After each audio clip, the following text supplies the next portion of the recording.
ஓ மகா கணபதியை போற்றி வெற்றிவேல் முருகனுக்கு அரோகரா. இந்த பதிவில் கந்தர் அனுபூதியில் இருக்கின்ற 7வது பாடலை பார்க்கலாம்.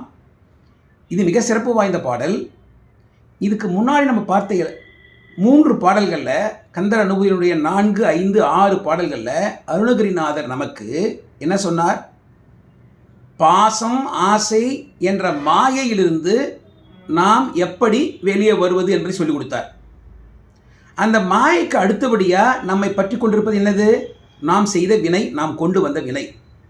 அந்த வினையை அறுப்பது எப்படின்னு சொல்கிறார்.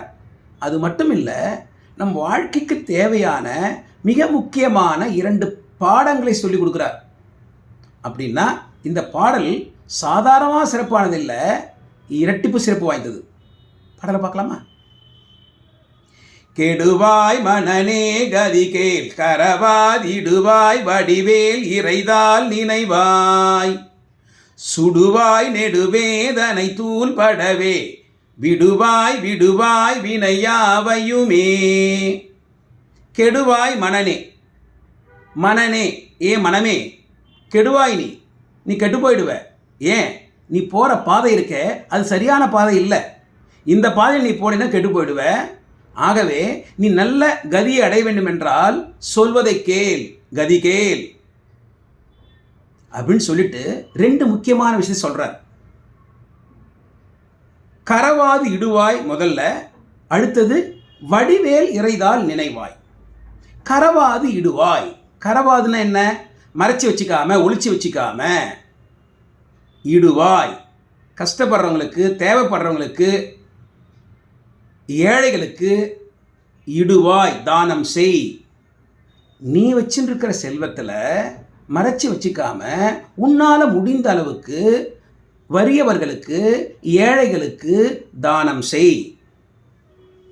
இந்த கருத்தை கந்தர் அலங்காரத்தில் இன்னும் உறுதியாக சொல்கிறார். எப்படி சொல்கிறார்னா, உங்கள் அத்தமெல்லாம் ஆழ புதைத்து வைத்தால் வருமோ நும்மடி பிறகே. உங்களோட செல்வத்தை எல்லாம் யாருக்கும் கொடுக்காம எனக்கு வேணும் வேணும்னு சேர்த்து வச்சுட்டிங்கன்னா அது இந்த உலகத்தை விட்டு நீங்கள் பிரிஞ்சு போக போகிறீங்களே, அப்போ உங்க கூட வரப்போதா என்ன? ஒன்றும் வராது. எல்லாருக்கும் தெரிஞ்ச விஷயம்தான். ஆனால் நம்ம அதை நினச்சி பார்க்குறதில்ல. அதாவது ஆகவே மனமே, நீ மறைத்து வைக்காதே, தானம் செய். இந்த தானம் செய்யறதுல ஒரு மிக மிக முக்கியமான செய்தி இருக்குது. அதை நம்ம தெரிஞ்சுக்கணும். இப்போது நம்ம வீட்டில் மிகவும் நமக்கு பிடித்த பொருள் ஒன்று இருக்குது. அதை அழகாக ஒரு அலங்காரத்துக்கு பயன்படுத்தி வச்சுருக்கோன்னு வச்சுக்கோங்க. வீட்டுக்கு நண்பர்களோ உறவினர்களோ யாரோ வராங்க, அதை பார்த்துட்டு ரொம்ப அழகாக இருக்குன்னு அதை மகிழ்ச்சியாக பேசுகிறாங்க, அவங்களுக்கு வேணுன்ற மாதிரி அதை பேசுகிறாங்க. நம்ம சிலர் என்ன பண்ணுவோம்? சரி நீங்கள் இதை எடுத்துக்கங்க அப்படின்னு எடுத்து கொடுத்து அனுப்பிச்சிடுவோம். இந்த பொருள் மீது அந்த நொடி வரைக்கும் நமக்கு ரொம்ப ஆசை, நமக்கு பிடித்த பொருள். ஆனால் அவங்க கேட்ட உடனே அதை கொடுத்துட்றோம். அப்படின்னா அந்த பொருள் மீது நமக்கு இருந்த ஆசை, அந்த பற்று விலகி போச்சு, விட்டுடுச்சு. ஆகவே இந்த நம்ம மற்றவர்களுக்கு உதவி செய்யும் பொழுது, தானம் செய்யும் போது செய்ய செய்ய செய்ய இங்கே எப்படி அந்த பொருள் மீது நாம் வைத்திருந்த ஆசை நமக்கு விட்டுதோ, அதேபோல் இந்த ஆசை, பற்று, புறப்பற்று கொஞ்சம் கொஞ்சமாக நம்ம இருந்து விலக ஆரம்பிக்கும். முடிவில் இந்த மொத்தமாக பாசம், அந்த வலை, அதிலிருந்தே நம்ம கொஞ்சம் விலகலாம். அதுதான் இந்த முக்கியமாக இந்த நம்ம பண்ணுற தானத்துடைய தாற்பயம். தானம் செய்ய செய்ய செய்ய இந்த புறப்பற்றிலிருந்து, அதாவது இந்த ஆசை, பாச வலை, இதிலிருந்து கொஞ்சம் கொஞ்சமாக நம்ம விலகிக்கலாம். சரி, தானம் பண்ணியாச்சு, கரவாது இடுவாய் சொல்லியாச்சு. அது முடித்த உடனே என்ன சொல்கிறார் இவர்? வடிவேல் இறைதால் நினைவான்னு சொல்கிறார்.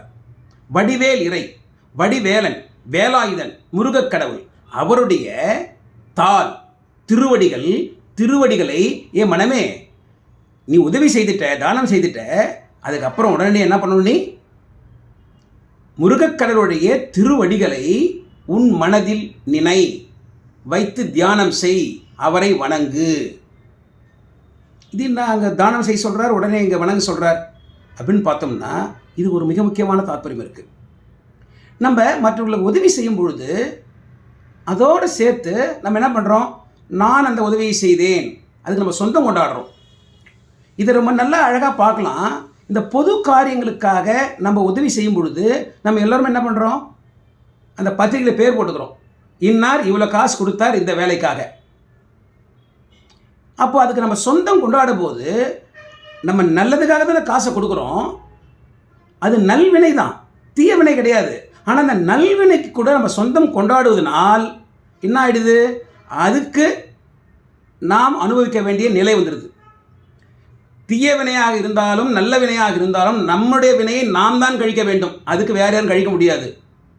ஆகவே அந்த நல்ல வினை கூட நம்ம சொந்தம் கொண்டாடி ஆயிடுச்சுன்னா அதற்காக நம்ம மறுபடியும் பிறந்து வரணும். ஆகவே இங்கே என்ன சொல்கிறார், தானம் செய் மனமே, செய்து முடித்த உடனே முருகனை உன் மனதில் வைத்து நினை. அப்போ என்ன சொல்லும் முருகன்கிட்ட, முருகா உனது கருணையால் உனது அன்பினால் இந்த உதவியை செய்யப்பட்டது, இந்த உதவி இங்கே செய்யப்பட்டது, அந்த மாதிரி நம்ம சொல்லும் பொழுது, அந்த மாதிரி நினைத்தவரை தியானம் செய்யும் பொழுது அந்த நாம் செய்த அந்த நல்ல காரியத்தினால் நமக்கு கிடைத்த நல்வினையினுடைய பலன் அப்பொழுதே முருகனுடைய திருவடிகள் நாம் சமர்ப்பித்து விடுகிறோம். அப்படின்னா அந்த வினையை அப்போவே நம்ம அறுத்துடுறோம். இதுதான் முக்கியமான தாற்பயம். அப்படி செய்யலைன்னா நம்ம மறுபடியும் பிறக்க வேண்டியிருக்கும், வினை அறுபடாது. ஆகவே மிக மிக முக்கியமான செய்தி, உதவி செய், உடனடியாக இறைவனை மனதில் நிறுத்து, நினை, அவரிடத்தில் அதை சமர்ப்பித்து விடு. இதுதான் அந்த முக்கியமான செய்தி. கெடுவாய் மனநே கதிகேல் கரவாது இடுவாய், வடிவேல் இறைதால் நினைவாய், சுடுவாய் நெடு வேதனை தூள்படவே. இந்த மாதிரி செய்து நெடுவேதனை இருக்க, வேதனை நெடுவேதனை. ஏது நெடுவேதனை? பிறவிகள் தோறும் நாம் சேர்த்து வைத்துக் கொண்டிருக்க வேதனை, அதை நீ சுடுவாய், தூளாக்கிடுவ. அந்த நீண்ட நாட்களாக பிறவிகள் தோறும் நம்மை பிடித்து வந்திருக்கின்ற அந்த வேதனையை தூளாக்குவோம், அதை சுட்டி எரிப்போம். எப்போ? நாம் மற்றவர்களுக்கு உதவி செய்து உடனடியாக இறைவனையும் நம் மனதில் நிறுத்தும் பொழுது அது தூளாகும். சுடுவாய் நெடு வேதனை தூள்படவே. அந்த வேதனை தூள் ஆயிடுத்தில்ல, அப்படின்னு அர்த்தம், விடுவாய் விடுவாய் வினை யாவையுமே. அது பண்ணுறதுனால நம்ம வினையை நாம் விட்டு விடுவோம். வினை யாவையுமே, இப்பொழுது நம்மை பற்றி கொண்டிருக்கிற வினை மட்டும் இல்லை, இன்னும் ஏதாவது வினைகள் பாக்கி இருந்தால் அதை நம்ம இப்போ எடுத்துக்கொண்டு வராமல் இருந்திருந்தால் அந்த வினையும் சேர்த்து எல்லா வினையும் விடுவாய் விடுவாய். அதான் ரெண்டு தொடர்ந்து சொல்கிறார். எல்லா வினையும் நம்ம விட்டுடலாம். நம்முடைய வேதனை நெடுவேதனை தூளாக சுட்டெரிக்கப்படும். எப்பொழுது? இரண்டு முக்கியமான காரியங்கள் நாம் செய்யும் பொழுது. தானம் செய்ய வேண்டும், தானம் செய்து உடனடியாக இறைவனை நம் மனதில் நினைத்து அதை அவரிடம் அர்ப்பணித்து விட வேண்டும். அப்படி செய்யும் பொழுது நமது வினைகள் முழுவதுமாக வேறெடுக்கப்படும், தூளாக்கப்படும். ஆக இந்த பாடலில் நமக்கு அருணகிரிநாதர் மிக முக்கியமாக 3 செய்திகளை சொல்லியிருக்கார். தானம் செய் மனமே, தானம் செய்துவிட்டு இறைவனை உன்னுடைய மனதில் நிறுத்து, தியானம் செய். தானம் செய், தியானம் செய்.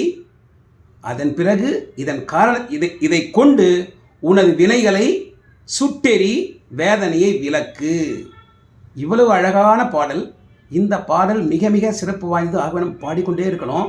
இது பாட பாட நமக்கும் மனது மாறி மக்களுக்கு உதவி செய்ய முற்படுவோம். யாருக்கு தேவையோ அவங்களுக்கு நம்ம உதவி செய்யணும். நம்மளால் எவ்வளவு முடியுமோ, நம்ம கடவுள் கிருபையில நமக்கு கடவுள் கொஞ்சம் காசு கொடுக்குறார், அதை முடிந்த அளவுக்கு நாம் மற்றவர்களுக்கு உதவி செய்ய வேண்டும். அந்த உதவி செய்யும் பொழுது உடனடியாக இறைவன் சொல்ல வேண்டும். அந்த பெயர் போடக்கூடாது, பத்திரிகையில் பெயர் போடக்கூடாது. அவ்வளோ சிறப்பு வாய்ந்தது. மறுபடியும் பாடலை பார்க்கலாமா? கெடுவாய் மனநே கதிகேல் கரவாதிடுவாய், வடிவேல் இறைதால் நினைவாய், சுடுவாய் நெடுவேதனை தூள்படவே, விடுவாய் விடுவாய் வினையாவையுமே. வெற்றிவேல் முருகனுக்கு அரோகரா. ஓம் சரவண பவ. தவறாமல் கருத்துக்களை அந்த கமெண்ட்ஸில் பதிவு பண்ணுங்க. வெற்றிவேல் முருகனுக்கு அரோகரா.